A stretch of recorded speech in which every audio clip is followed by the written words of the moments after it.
गुणनिधी जसा जसा लहानाचा मोठा व्हायला लागला तसं तसं गुणनिधी मित्रांमध्ये खेळायला जायला लागला, बिघडायला लागला, चोऱ्या करायला लागला, वाईट शब्द बोलायला लागला. आई घरामध्ये गुणनिधी आला की गुणनिधीला लगेच झोपवून द्यायची. वडील आले म्हणजे ते यज्ञदत्त ब्राह्मण आले की मुलगा त्यांना झोपलेला दिसायचा. त्याच्यामुळे ब्राह्मण देवतांना कळालंच नाही की आपला मुलगा किती बिघडलेला आहे. आणि पत्नीनेही सांगितलं नाही की हा चोऱ्या करायला लागलेला आहे. आईने ते झाकून ठेवलं. आईने अशी चूक कधीही करायची नाही.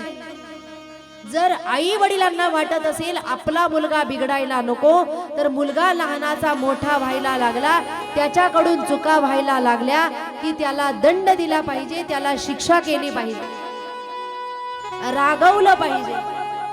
कधी कधी एखादी धपाटा जर दिला तर काही फरक पडत का? कारण आपला मुलगा वळणावर आला पाहिजे, तो चुकीचं वागायला नको. आपला मुलगा कुठे जातोय, काय करतोय, काय बोलतोय, काय खातोय, काय पितोय, कुणाच्या संगतीमध्ये राहतोय, याच्याकडे आई वडिलांचं बारकाईने लक्ष असलं पाहिजे. नाही तर जर वेळ गेली तर मी पुन्हा एकदा सांगेन की वेळ गेल्यानंतर एकदा की माती ओली असेल तर तिला कोणताही आकार देता येतो, परंतु माती वाळली की त्या मातीला पुन्हा कोणताही आकार देता येत. म्हणून बालवयापासूनच लक्ष असलं पाहिजे. आई वडिलांचं लक्ष जर नसेल तर मुलं बिघडून जातात. आणि त्यांच्या चुकांना माफ केलं तर मुलांना असं वाटतं की याला काही अर्थ नाही, आपण काहीही करू शकतो. पाहुणे आले, कसं बोललं पाहिजे, कसं वागलं पाहिजे, काय केलं पाहिजे. मुलं तर लहान असतातच, ते मस्तीखोर असतातच. त्यांच्यामध्ये लीला करण्यासाठी बालवयामध्ये श्रीकृष्ण घुसलेले असतातच, त्यांच्यामध्ये असतातच. पण तरी सुद्धा आपण वेळोवेळी त्यांना मार्गदर्शन करणं महत्वाचं आहे. आईने मुलाच्या सर्व चुका त्या ठिकाणी लपवल्या. परिणाम काय झाला? मुलगा मोठा झाला आणि पूर्णतः बिघडला. मद्यपानही करायला लागला, सट्टेही खेळायला लागला, डावही पैशाचे लावायला लागला आणि चोऱ्याही करायला लागला. बालवयातच आईने रागवलं असतं, वडिलांना सांगितलं असतं, वडिलांनी दंड दिला असता, हातपाय बांधले असते, शिक्षा केली असती, वाईट बोलले असते, एक दोन वेळे जेवायला दिलं नसतं तर गुणनिधी बिघडला. पण तसं काहीही झालं नाही. आईने फक्त थोडंफार सांगितलं, ऐकलं तर ऐकलं, नाही ऐकलं तर नाही. आणि महिला मंडळांना असं वाटतं की माझा मुलगा म्हणजे साक्षात राजा राम आहे आणि त्याला अजिबात रागवायचं. वडील रागवायला लागले तर बऱ्याच महिला म्हणतात माझ्या बाळाला अजिबात मारायचं. मग नंतर तो फार हाताबाहेर चालला जातो. बाल वयातच ह्या गोष्टी त्याच्यावर घडल्या पाहिजे. बाल वयात जर त्याच्यावर वळण लागलं नाही तर मोठा झाल्यानंतर त्याचं वळण बदलवणं फार कठीण असतं. कारण आपली चप्पल जर मुलांच्या पायामध्ये फिट बसायला लागली, त्याच्यानंतर मुलांना मारता येत, त्यांना शब्दाचाच मार असतो. आणि शब्दाचा मार ऐकून किती जण ऐकतात हेही महत्वाचं असतं. एक मुलगा शाळेमध्ये जात होता लहानपणी आणि शाळेत गेल्यानंतर एक दिवस त्याने मुलांचं मित्राचं पुस्तक चोरून आणलं, दुसऱ्या दिवशी पेन्सिल चोरून आणली, तिसऱ्या दिवशी पाटी चोरून आणली. आईला दाखवली. आईने सांगितलं हे बघ आता ही पाटी पुन्हा शाळेत नेऊ नको, नेली तर ज्याची आहे तो. मुलाला वाटलं बरं झालं आई तर आपली स्तुती करते. मुलगा अजून चोरी करायला लागला. चोरी करता करता एवढा मोठा दरोडेखोर झाला. मोठा झाल्यानंतर पोलीस मागे लागले. पोलिसांनी त्याला पकडलं, कारागृहामध्ये टाकलं. फाशीची शिक्षा त्याला सुनावली गेली. त्या दरोडेखोराला जेव्हा फाशीची शिक्षा सुनावली गेली, शेवटचं त्याला विचारलं गेलं सांग तुझी काय इच्छा आहे. त्या दरोडेखोराने सांगितलं, मला माझी शेवटची इच्छा आहे, मला माझ्या आईला भेटायचं. पोलीस म्हणायला लागले, बघा चोर का असेना शेवटी आईची भेटण्याची इच्छा झाली. आईला बोलवलं, कारागृहामध्ये पाठवलं. आईला रडायला आलं, आपल्या मुलाला फाशी दिली जाणार आहे. जसा त्या ठिकाणी तो मुलगा आईजवळ गेला, आईला सांगितलं, आई तुझं कान इकडे आहे. आईला वाटलं याने कुठेतरी काहीतरी ठेवलं असेल आणि ते मला सांगायचं असेल. आईने जसा मुलाकडे कान नेला, काय सांगता, मुलाने असा कडाडून कान चावला की त्या ठिकाणी कानाचा तुकडा पडला आणि रक्त बंबाळ झाली. आई रक्त व्हायला लागली आणि रागारागात म्हटली, दुष्टा मूर्खा, याच्यासाठी मला या ठिकाणी बोलवलं. त्यावेळेस मुलगा आईला म्हटला, आई मी जेव्हा शाळेत गेल्यानंतर पहिल्यांदा पुस्तक चोरून आणलं, त्याच दिवशी माझ्या कानाखाली वाजवली असती तर आज मला ही फाशीची शिक्षा झाली. म्हणून वेळीच मला जर तू समजावलं असतं तर मी असा दरोडेखोर बनलो नसतो. म्हणून जोपर्यंत मुलं लहान आहे तोपर्यंत त्यांच्यावर संस्कार घडवता येतात. लहान आहेत ना मुलं, आपल्याकडे बघून सगळं शिकत असतात. आजी कशी बोलते, आजोबा कसे बोलतात, आई कशी बोलते, बाबा कसे बोलतात, मोठे आणि लहानांचा संवाद कसा होतो, शिकवण्यापेक्षा बघून ते जास्त शिकत असतात.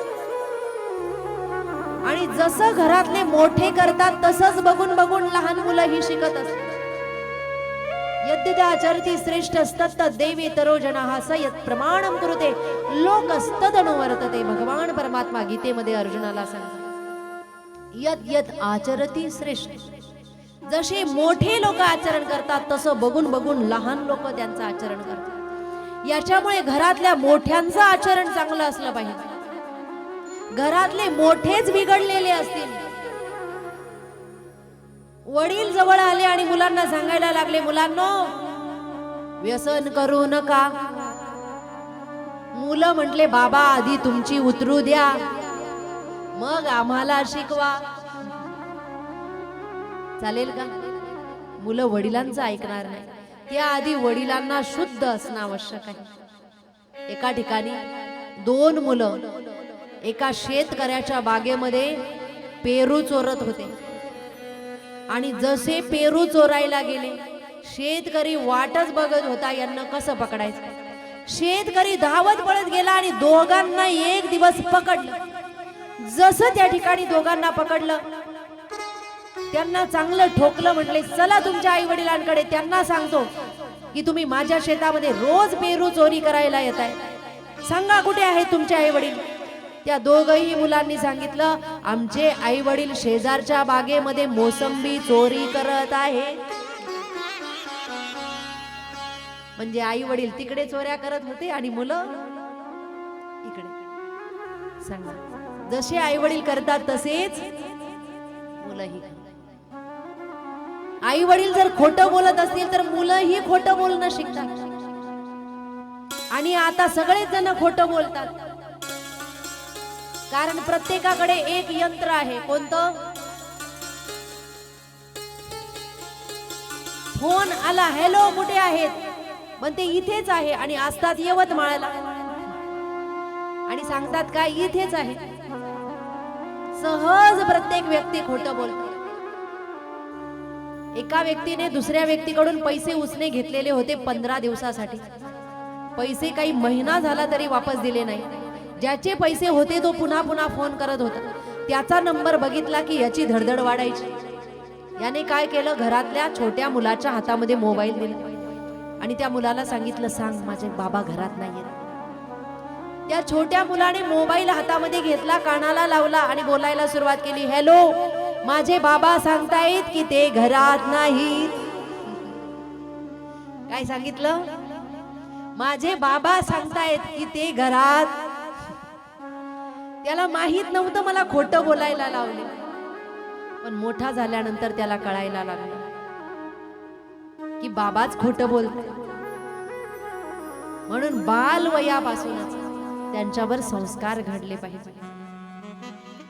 जसे मोठे आचरण करतात तसे लहान मुलं सुद्धा आचरण करत असतात. घरामध्ये बाबा जर माळकरी असतील आजोबा, तर ते आपल्या नातवंडांचा बोट धरतात, मारुती मंदिरामध्ये दर्शनाला नेतात। तेव्हापासूनच त्या नातूला सवय लागते की मारुती मंदिरामध्ये रोज दर्शनाला गेलं पाहिजे। बाबा टाळ घेऊन रोज सायंकाळी हरिपाठ करत असतील, तर नातू सुद्धा त्यांच्या बाजूला बसतो आणि रोज टाळ घेऊन तोही हरिपाठ करतो। बाबा गंध लावत असतील, गळ्यामध्ये तुळशीची माळ घालत असतील, तर नातू सुद्धा गळ्यामध्ये माळ घालतो, कपाळाला गंध लावतो। म्हणजे यत यत आचरती श्रेष्ठ। मुलगा बिघडला, आईने दुर्लक्ष केल्यामुळे। एक दिवस यज्ञदत्त ब्राह्मण बाजारामध्ये गेले आणि जसे बाजारामध्ये गेले, त्यांनी एका सट्टेबाजाला एक अंगठी विकताना बघितलं।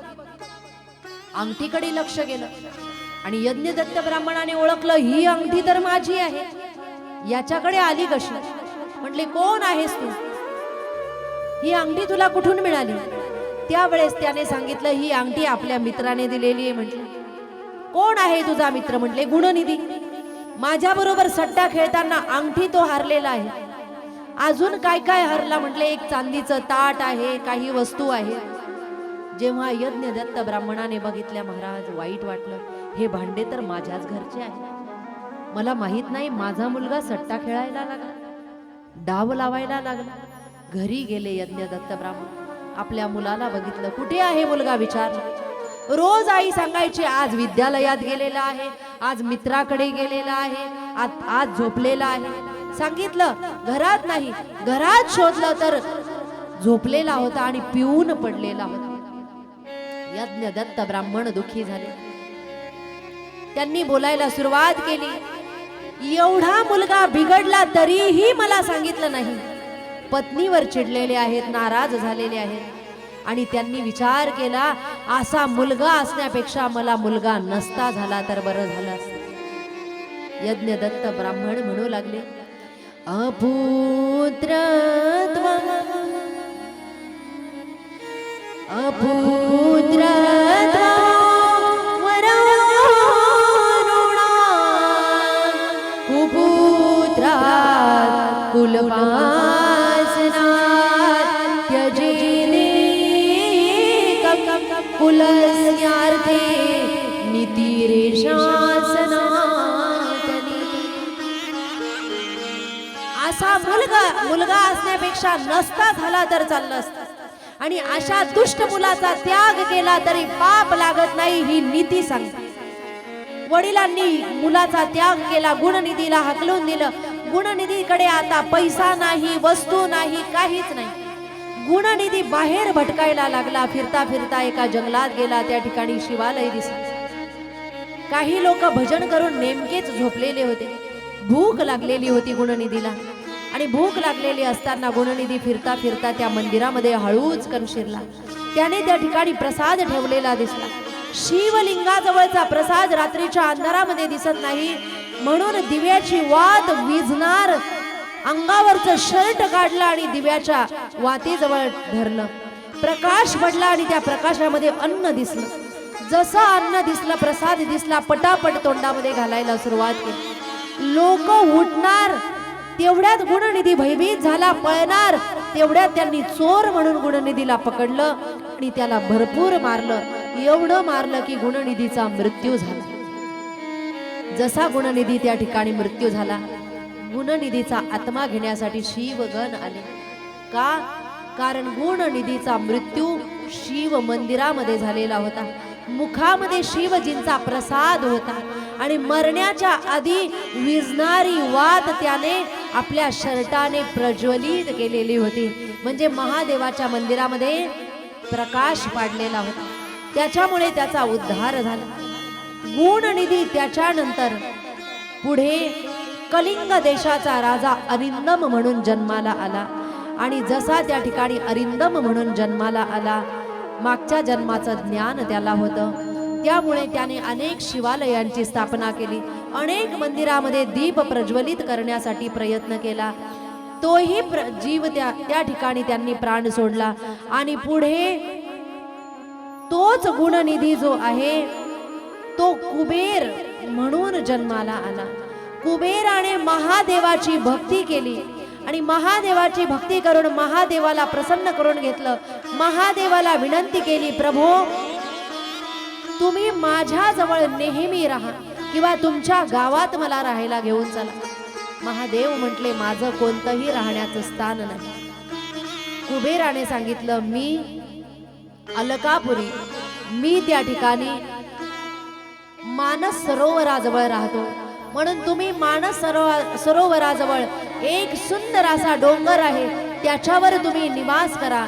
महादेव कुबेराला तथास्तु म्हटले आणि महादेव त्या मानस सरोवराच्या बाजूला असलेल्या डोंगरावर निवास करू लागले. त्या ठिकाणी त्या पर्वताचं नाव होतं कैलास पर्वत. महादेव त्या ठिकाणी राहायला लागले म्हणून महादेवाचं नाव पडलं कैलासवासी महादेव की, कैलासवासी महादेव की, कैलासवासी महादेव. तेव्हापासून भगवान महादेव कैलासावर निवास करायला लागलेले आहे.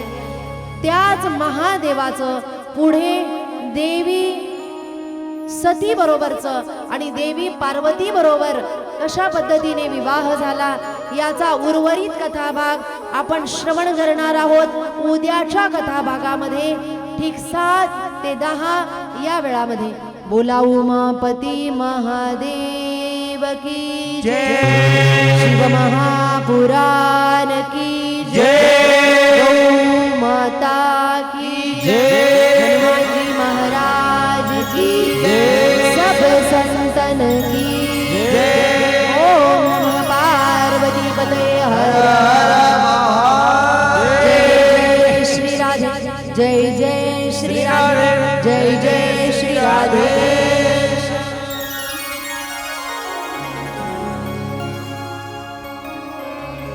बघा, आजचा दिवस अतिशय महत्त्वपूर्ण दिवस आहे, कारण आज भगवान सहस्रार्जुन यांची जयंती आहे आणि भगवान जे सहस्रार्जुन आहे त्यांचे अनेक अनुयायी आपल्या गावामध्येही राहत आहेत. भगवान सहस्रार्जुनाने दुष्ट रावणाला, त्यांचं जीवन चरित्रामध्ये वर्णन आलेलं आहे, दुष्ट रावणाला आपल्या काखेमध्ये 6 महिने दाबून ठेवलं होतं आणि रावणाचा वधही करण्याचं सामर्थ्य त्यांच्यामध्ये होतं. ज्यांनी महादेवाची अतिशय नेहमी नितांत आराधना केली होती, जे महान असे शिवभक्त होते, प्रजेचे पालक होते, अशा महान अशा सहस्रार्जुनांचे आजचा दिवसाला त्या ठिकाणी उत्सव साजरा केला जातो. म्हणून एकदा मोठ्याने भगवान सहस्रार्जुन की जय, सहस्रार्जुन भगवान की जय, सहस्रार्जुन भगवान की जय. अजून सूचनांकडे लक्ष द्या. उद्या भगवान महादेवाचा देवी पार्वती बरोबर विवाह सोहळा संपन्न होणार आहे, म्हणून लग्नाला येताना सगळ्यांनी अतिशय सुंदर तयारी करून यायचं आहे.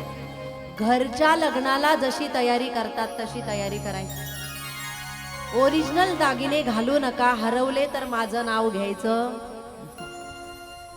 डुप्लिकेट दागिने घालून या. संख्या भरपूर आहे, सांगता येत नाही, पडलं हरवलं तर तुम्ही म्हणणार उगाच शिवपुराण कथा झाली. त्याच्यामुळे उद्या सगळ्यांनी, स्त्रियांनी, पुरुषांनी, लहानांनी, मोठ्यांनी, सगळ्यांनी सुंदर तयारी करून यायचंय. महादेव या ठिकाणी येतील सगळ्या शिवगणांसोबत, भूत प्रेत पिशाच्यांच्या सोबत. देवी पार्वती बरोबर त्यांचा विवाह सोहळा ठीक 10 वाजता, 10 ते 10:15च्या वेळेस या ठिकाणी संपन्न होईल. लग्नाला येताना कोणीही रिकाम्या हाताने यायचं नाही. महादेवाचं लग्न आहे. कुणी टीव्ही, कुणी फ्रीज, कुणी कूलर, कुणी सोफा सेट घेऊन या. बघूया रुंझावासी लग्नाला काय काय आहेर आणतात.